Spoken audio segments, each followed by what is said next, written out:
അടുത്ത വർഷത്തേക്ക് ഇപ്പോഴേ മാറ്റാമെന്നല്ലേ മന്ത്രി പറഞ്ഞു. ചെയ്യാം. നേരത്തെ ചെയ്യേണ്ടതായിരുന്നു എന്ന് വൈകിപ്പോയി. ആ കുറവ് നമുക്ക് അടുത്ത വർഷം നികത്താം. കേരളത്തിലെ എഞ്ചിനീയറിംഗ് പ്രവേശനവുമായി ബന്ധപ്പെട്ട് നിലവിലുള്ള അനിശ്ചിതത്വത്തിന് കാരണം സംസ്ഥാന സർക്കാരിന്റെ പിടിവാശിയും ഗുരുതരമായ വീഴ്ചകളുമാണെന്ന് ഏറനാട് MLA PK ബഷീർ. ഇതിന് പൂർണ്ണ ഉത്തരവാദി സർക്കാരാണ്. മാധ്യമപ്രവർത്തകരുടെ ചോദ്യങ്ങൾക്ക് പോലും കൃത്യമായ മറുപടി നൽകാതെ ഒഴിഞ്ഞുമാറുകയാണ് ഉന്നത വിദ്യാഭ്യാസ മന്ത്രി R ബിന്ദു. ഗവർണറുമായുള്ള പ്രശ്നങ്ങൾ ഉയർത്തിക്കാട്ടി മുന്നോട്ടു പോകാനാണ് സർക്കാർ ശ്രമിക്കുന്നതെന്നും PK ബഷീർ പറഞ്ഞു.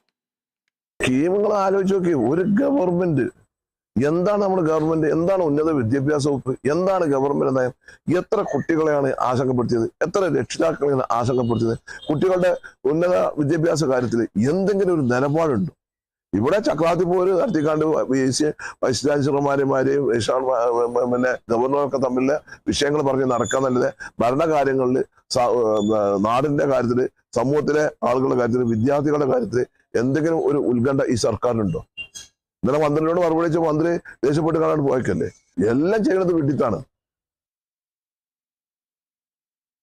കർണാടക ധർമ്മസ്ഥലയിലെ ദുരൂഹ മരണങ്ങളിൽ ഇരയാക്കപ്പെട്ടവരിൽ മലയാളിയും. PU കോളേജ് വിദ്യാർത്ഥിയായ പ്രേമലതയാണ് ദാരുണമായി കൊല്ലപ്പെട്ടത്.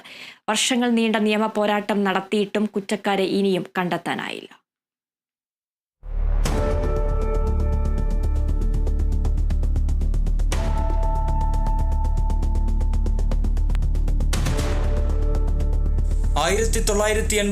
ഡിസംബർ 22 കോളേജിൽ നിന്ന് വീട്ടിലേക്ക് മടങ്ങി വരുമ്പോഴാണ് പ്രീ യൂണിവേഴ്സിറ്റി കോളേജ് വിദ്യാർത്ഥി പത്മലതയെ കാണാതായത്. തിരോധാനത്തിന് കാരണമായത് പിതാവ് ദേവാനന്ദിനോടുള്ള വ്യക്തിവൈരാഗ്യവും. പ്രദേശത്ത് കമ്മ്യൂണിസ്റ്റ് പ്രസ്ഥാനങ്ങളുടെ ആശയപ്രചാരകനും സംഘടനാ നേതാവുമായിരുന്നു ദേവാനന്ദ്.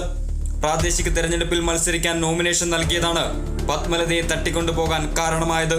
ഈ അച്ഛൻ്റെ കൂടെ ഉള്ളവരെല്ലാം പിടിച്ചിട്ട് മർദ്ദിക്കുമായിരുന്നു, അവരുടെ വേണ്ട കേസിലുമായിരുന്നു. അങ്ങനെയായിട്ട് ഓരോ ആൾക്കാർ ഇവരുടെ കൂടെ ഉള്ളവർ ബാക്കിൽ പോയി. എന്ന് പറഞ്ഞാൽ ഇവർ കമ്മ്യൂണിസ്റ്റ് പാർട്ടിയായിരുന്നു. കമ്മ്യൂണിസ്റ്റ് പാർട്ടി നിന്ന് ഇലക്ഷൻ നിന്നെന്ന് പറഞ്ഞ ഒരു കാര്യം കൊണ്ട് മാത്രം ആ കൊച്ചിന്, അതും പിന്നെ ഒരു സ്ഥലത്തിൻ്റെ പ്രശ്നമായിട്ട് ധർമ്മസ്ഥല വലിയ ടീം, അന്നേരം അമ്പലത്തിൻ്റെ വലിയ നേതാവായിരിക്കുന്നത്, അവർ വെട്ടിവിറ്റ കാര്യം കംപ്ലൈൻറ്റ് കൊടുത്തിട്ട് അവരുടെ മണ്ട് ആക്ഷൻ എടുത്തപ്പം അതിനോടും ചേർത്തിട്ട ഈ കൊച്ചിനെ കിഡ്നാപ്പ് ചെയ്തത്.